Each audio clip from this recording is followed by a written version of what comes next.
दोस्तों आज मैं आपके लिए लेकर आई हूँ ड्रामा सीरियल मुश्किल की मेगा एपिसोड 42। दोस्तों 42 में हरीम की जो चालें हैं वो बेनकाब होने वाली होती हैं, क्योंकि फराज का अबू घर वालों को कहता है कि किसी पर इल्ज़ाम लगाने की ज़रूरत नहीं है। घर का जो कैमरा है वो बता देगा कि कौन सच्चा है और कौन झूठा। अब भी उसमें पता चल जाएगा कि समीन के साथ किसका साया था। हरीम जब ये बातें सुनती है तो वो परेशान हो जाती है कि मेरी असलियत सबके सामने खुलकर आ जाएगी। तो फराज का अब्बू अपनी बीवी और फराज को लेकर कैमरे में देखने चला जाता है। यहाँ पर हरीम परेशान हो रही होती है, जबकि फूफो हरीम को कहती है कि अब सारी हकीकत खुलकर सामने आ जाएगी। दूसरी तरफ समीन रो रही होती है, अपने अब्बू के साथ जा रही होती है और वो अपने पिछले ख्यालात को अपने दिमाग में याद कर रही होती है कि किस तरह से एक दफ़ा पहले ही फराज के घर वालों ने मुझे घर से निकाल दिया था और मेरे अब्बू ने मुझे कहा था कि बेटा अब तुम्हारा घर वही है, चाहे कुछ भी हो तुम्हें वहीं रहना। ज़बरदस्ती समीन का अब्बू से फराज के घर छोड़कर आता है। समीन सोच रही होती है और ख्यालों में गुम होती है कि उसका अब्बू फराज के घर वालों से जाकर कहता है कि प्लीज़ मेरी बेटी अब आपके घर में ही रहेगी, उसे यहाँ से मत निकालें, मैं उसे कहाँ लेकर जाऊँगा, ये आपकी इज्जत है। जबकि फराज कह रहा होता है कि मैं दूसरी शादी करूँगा, मैं समीन के साथ खुश नहीं रह सकता, मैं समीन के साथ नहीं रहना चाहता। दूसरी तरफ समीन बार बार हाथ जोड़कर गिड़गिड़ाकर माफ़ी मांग रही होती है कि प्लीज़ फराज मुझे मत छोड़े, मेरे अब्बू को किसी और आजमाइश पर मत डाले, लेकिन कोई भी समीन की बात सुनने को तैयार नहीं होता। समीन देख रही होती है अपने ख्यालों को कि उसका अबू से कहता है कि बेटा अब तुम्हें यहीं रहना, चाहे कुछ भी हो, तुमने अपनी ज़िंदगी यहीं गुजारनी है, चाहे खुश रहकर चाहे रोकर। समीन ये सारी बातें याद कर रही होती है और समीन बेएतबारी फराज की याद कर रही होती है कि फराज को मेरी बातों पर बिल्कुल एतबार नहीं आता, वो मुझ पर कैसे इल्ज़ाम लगा सकते हैं सिर्फ हरीम के कहने पे, जबकि वो हरीम को जानता है कि वो इंतहाई झूठी लड़की है। दूसरी तरफ फराज का अब्बू जो है वो भी मना करता है कि फराज को बेटा बिना सोचे समझे समीन को बुरा भला मत कहो। समीन का अब्बू फराज को कहता है शर्म करो, तुम इल्ज़ाम लगा रहे हो मेरी बेटी पर, जबकि आरिफ तो मेरे पास ही था कई घंटों से मेरे घर में, वो कहीं गया ही नहीं। दूसरी तरफ समीन रो रही होती है और फराज का अब्बू और उसके घर वाले कैमरे में देख रहे होते हैं कोई भी ऐसा इंसान नहीं आया इस घर में और किसी ने समीन से आके मुलाकात नहीं की। वो ये देखकर हैरान हो जाते हैं कि उन्हें पता चल जाता है हरीम सरासर झूठ बोल रही होती है। वो सब एक दूसरे की शक्लों को देख रहे होते हैं। दूसरी तरफ समीन का रो रो कर बुरा हाल होता है। उसका अब्बू से इतना समझाने की कोशिश कर रहा होता है, बेटा बस कर दो, मैं हूँ ना तुम्हारे साथ, तुम्हारा सहारा हूँ ना, बस अब खामोश हो जाओ और घर चलो, अब तुम्हें मैं यहाँ एक पल भी रहने नहीं दूंगा। दूसरी तरफ हरीम परेशान बैठी होती है तो फुप्पो कहती है कि बहुत जल्द राज फाश हो जाएगा, कौन सच्चा है कौन झूठा। हरीम फुप्पो की तरफ देखने लग जाती है। हरीम फुप्पो को कहती है फुप्पो आपको क्यों लगता है कि समीन सच्ची और मैं झूठी हूँ, जबकि फुप्पो हरीम को जवाब देती है नहीं बेटा मैंने ऐसा तो कुछ नहीं कहा, मेरे लिए तुम दोनों बराबर हो। तो यहाँ पर अनीला बोलती है कि भाभी आप परेशान क्यों हो रही हैं, अभी हकीकत सामने आ जाएगी कि कौन था वो और कौन आया था। दूसरी तरफ हरीम परेशान हो रही होती है कि क्या होगा जब सबको हकीकत पता चल जाएगी। हरीम वहाँ से उठकर जा रही होती है कि मैं लॉन में जा रही हूँ थोड़ी ताज़ा हवा के लिए, तो फुप्पो उसे बिठा लेती है ज़बरदस्ती कि अभी तो राज फाश होने वाला है, हकीकत खुल के सामने आएगी, अभी तुम जा रही हो, बस थोड़ी ही देर आने वाले हैं फराज। तो इतने में हरीम कहती है बस मैं थोड़ी देर के लिए जा रही हूँ, मेरे सर में दर्द है। यहाँ पर फराज की अम्मी आ जाती है और फराज की अम्मी बताती है कि कैमरे में कोई ऐसी चीज़ या कोई ऐसा साया नहीं है जो कि समीन से मिलने आया। जब फुप्पो और नाइला ये बातें सुनते हैं तो उन्हें यकीन हो जाता है कि हरीम झूठ बोल रही थी, तो उसे कहने लग जाते हैं मतलब हरीम भाभी झूठ कह रही थी। हरीम खड़ी होती है और अपनी सफाई में अपनी सास को कह रही होती है, उसकी सास उससे पूछ रही थी आखिर कौन आया था, तो हरीम कह रही होती है कि आपको यकीन करना तो करें, नहीं करना तो ना करें। ये कहकर हरीम वहाँ से चली जाती है। जबकि अनीला को ये बात बिल्कुल पसंद नहीं आती कि मेरी अम्मी से बदतमीज़ी से बात कर गई है। वो कहती है मैं अभी जाकर भाभी से बात करती हूँ, तो उसकी फुप्पो से मना कर देती है कि बेटा ये मामला तुम्हारा नहीं है, ये फराज देखेगा। फराज आता है और पूछता है कि हरीम कहाँ है, तो उसकी फुप्पो बताती है कि वो लॉन में हवा खाने गई है ताज़ा। जब वो फराज हरीम के पास आता है तो हरीम वहाँ पर बैठी ये सोच रही होती है कि अब्बू ने कैसे दिमाग चलाया और कह दिया कि कैमरे में देखते हैं, यानी हर कोई यहाँ मेरा दुश्मन बना हुआ है और मुझे ही गिराने की कोशिश कर रहा है। वो फुप्पो की बातों को भी याद कर रही होती है कि फुप्पो से कैसे बार बार ये ताना दे रही होती है कि सच और झूठ का अब पता चल जाएगा कि समीन सच्ची है या तुम सच्ची हो, और यही बात अनीला भी करती है। जबकि यहाँ पर हरीम बैठी होती है तो फराज उसके पास आता है और उससे पूछता है कि कैमरे में कुछ ऐसा नहीं था जैसे तुमने बोला, तो ऐसा क्यों बोला।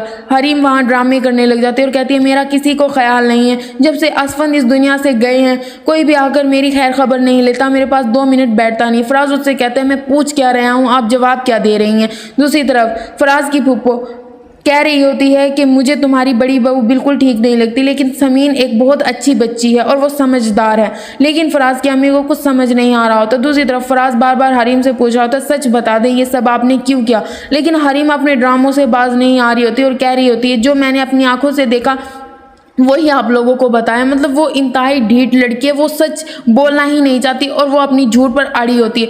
जबकि फराज उसे बार बार पूछ रहा होता है कि ये सब क्यों कर रही हो, और समीन ऐसी नहीं है मैं जानता हूँ। लेकिन हरीम अपने ड्रामों से बाज नहीं आती, वो ड्रामा करने लग जाती है कि मेरे सर में कुछ हो रहा है। फराज उससे पूछता है कि क्या हुआ, वो घर वालों को आवाज़ देता है और हरीम वहाँ पर बेहोश हो जाती है। जबकि फराज का अबू और उसके घर वाले भी आ जाते हैं। उसकी अम्मी और उसकी बहन हरीम को पकड़ते हैं और सोफे पर बिठाते हैं। जबकि फराज का अबू ये सब देख रहा होता है लेकिन उसे समझ आ रही होती है, फराज को कुछ समझ नहीं आ रही होती, वो परेशान हो जाता है। दूसरी तरफ फूफो भी ये सारा मामला देख रही होती है। जब समीन अपने घर पहुंचती है तो इतनी परेशान होती है, उसकी अम्मी और अब्बू से समझा रहे होते हैं बेटा परेशान ना हो, हम तुम्हारे साथ, तुम क्यों परेशान हो रही हो, अगर उन्होंने तुम्हें घर से निकाल दिया तो तुम बेघर नहीं हो, तुम हमारे पास हो, अब मैं तुम्हें कहीं नहीं जाने दूंगा। जबकि समीन अपने अब्बू को ये यकीन दिला रही होती है मैंने फराज के साथ ज़िंदगी गुजारने की पूरी कोशिश की है। दूसरी तरफ हरीम बहुत खुश होती है कि समीन यहाँ से चली गई। तो वहाँ पर दरवाज़ा खटखटाता है कोई, तो हरीम जो है ड्रामे करने लग जाती है और फूफो आती है और उससे पूछती है बेटा तुम्हारी तबीयत कैसी है। कहती है फूफो अब मैं बेहतर हूँ, तबीयत ठीक है। तो उससे पूछती है अचानक तुम्हें क्या हो गया। तो वो ड्रामे करती है कि मेरे सर में इतनी ज़ोर से दर्द उठ रहा जैसे कोई बंदूकें चला रहा हो। जब वो पूछती है फूफो कि ऐसा अचानक से कैसे हो सकता है, तो हरीम कहती है फूफो पता नहीं ये सब कैसे होता है। फूफो से कहती है चलो बेटा अपना ख्याल रखो और रेस्ट करो, ये कहकर चली जाती है। तो हरीम कहती है मैं आपकी चालाकी समझ रही हूँ। दूसरी तरफ जो है फराज की फूफो अपने भाई और उसकी बीवी को समझा रही होती है कि अपनी बड़ी बहू पर नजर रखो, वो जानबूझकर जलने लगी है समीन और फराज की मोहब्बत से, वो उन दोनों को अलग करके रहेगी, इसलिए इससे बेहतर है कि तुम उसे उसके घर वालों के पास भेज दो, उसकी अम्मी के पास। जब फराज की अम्मी और अब्बू ये सुनते हैं तो उन्हें भी इस चीज़ का दुख होता है कि हमने उसे किसी चीज़ की कोई कमी नहीं होने दी, तो वो सब ये क्यों कर रही है। दूसरी तरफ फराज का अब्बू फराज को समझा रहा होता है कि समीन की कोई गलती नहीं है, हम हमेशा उसके साथ ज्यादती कर देते हैं।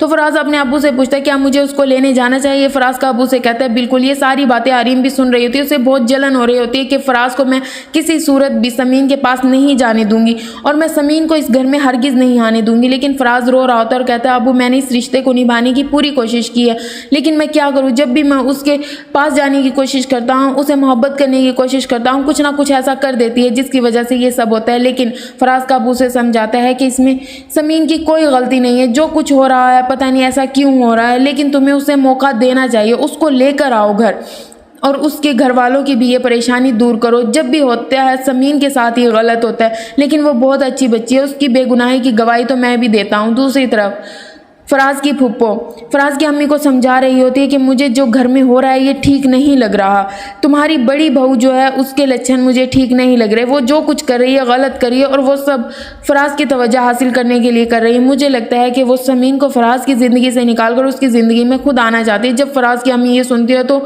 उसे हैरानी होती है और कहती है कि आपा आप ये कैसी बातें कर रही हैं। उसकी फूफो से यकीन दिलाती है कि देखो या तो उसके अम्मी के घर भेज दो या फिर फराज और समीन को इस घर से अलग कर दो। तो दूसरी तरफ हरीम अपनी चालों और हरकतों से बाज नहीं आ रही होती, वो गाड़ी का आकर टायर पंचर कर देती है ताकि फराज समीन के पास ना जा सके और वो फराज को कहती है कि कहाँ जा रहे हो। फराज उससे कहता है मैं समीन को लेने जा रहा हूँ, लेकिन हरीम कहती है कि इतना कुछ होने के बाद भी तुम उसे लेने जा रहे हो। तो फराज कहते हैं ये मेरा और समीन का मसला है, तुम्हारा मसला नहीं है, तुम इन मसलों से दूर रहो। लेकिन हरीम फराज के पीछे पड़ जाती है और उससे कहती है मैं तुम्हें जाने नहीं दूंगी, तुम ये नहीं कर सकते। लेकिन फराज जब सुनता है तो उसे कहता है कि क्या मतलब है तुम्हारा, मेरी बीवी है, चाहे मैं उसे लेने जाऊं या नहीं जाऊं, तुम्हारा इस मामले से कोई लेना देना नहीं है। लेकिन हरीम जो है वो बिल्कुल भी अपनी हरकतों से बाज नहीं आ रही होती और वो फराज को पूरी रोकने की कोशिश कर रही होती है और उसे कहती है कि गाड़ी का टायर पंचर है। लेकिन फराज उससे कहता है इससे कुछ नहीं होता और कहकर वो चला जाता है। यहाँ पर हरीम को बहुत गुस्सा आ रहा होता है। दूसरी तरफ समीन बहुत परेशान होती है और वो बार बार हरीम की बातों को अपने दिमाग में याद कर रही होती है कि उसे कहती है कि मैं तुम्हें फराज की ज़िंदगी से निकाल दूंगी। दूसरी तरफ फराज भी समीन का यकीन नहीं कर रहा होता, वो हरीम की बातों का यकीन कर रहा होता है। ये सोचकर समीन को बहुत दुख हो रहा होता है और उसे यकीन नहीं आ रहा होता। समीन परेशान खड़ी होती है तो इकरा समीन के पास आती है और उसे कहती है बाजी मुझे पता है आप क्यों परेशान हैं, आप फराज भाई की वजह से परेशान हैं, उन्हें आपकी मोहब्बत की बिल्कुल कदर नहीं है। दूसरी तरफ समीन की फुप्पो आ जाती है तो इकरा अपनी बहन को लेकर जा रही होती है, लेकिन समीन जो है अपनी फुप्पो के पास जाती है और उसे लेकर आती है और उसके साथ बैठकर बातें कर रही होती है। तो इकरा वहाँ से चली जाती है। समीन की फुप्पो समीन को कहती है बेटा तुमने मुझे माफ़ कर दिया, पता नहीं मेरी ज़िंदगी कितनी है, मैं कितने दिन जीऊँ। लेकिन समीन कहती है फुप्पो ऐसी बातें ना करें, आप बिल्कुल ठीक हो जाएंगी। तो उसकी फुप्पो से पूछती है कि बेटा तुमने मुझे दिल से माफ़ कर दिया। तो समीन अपनी फुप्पो को कहती है फुप्पो ऐसी बातें ना करें, आपकी कोई गलती नहीं है, मैंने आपको माफ़ कर दिया और मेरे दिल में आपके लिए कोई ऐसी बात नहीं है। जबकि समीन की फुप्पो कहती है कि बेटा तुम आरिफ को भी माफ़ कर दो। लेकिन समीन कहती है ये मेरे बस में नहीं है, जो उसने मेरी ज़िंदगी के साथ किया ना वो बिल्कुल भी ठीक नहीं था और मैं उसे कभी माफ़ नहीं करूँगी। लेकिन समीन की फुप्पो से कह रही होती है बेटा उसकी गलतियों की सज़ा उसे मिल जाएगी, लेकिन तुम उसे माफ़ कर दो। लेकिन समीन कहती है फुप्पो मेरे बस में ये नहीं है, जो मैं कर सकती हूँ वो कर दूँगी। अगली एपिसोड के लिए दोस्तों हमारे चैनल को सब्सक्राइब करना मत भूलना। अपना ख्याल रखना। Bye bye.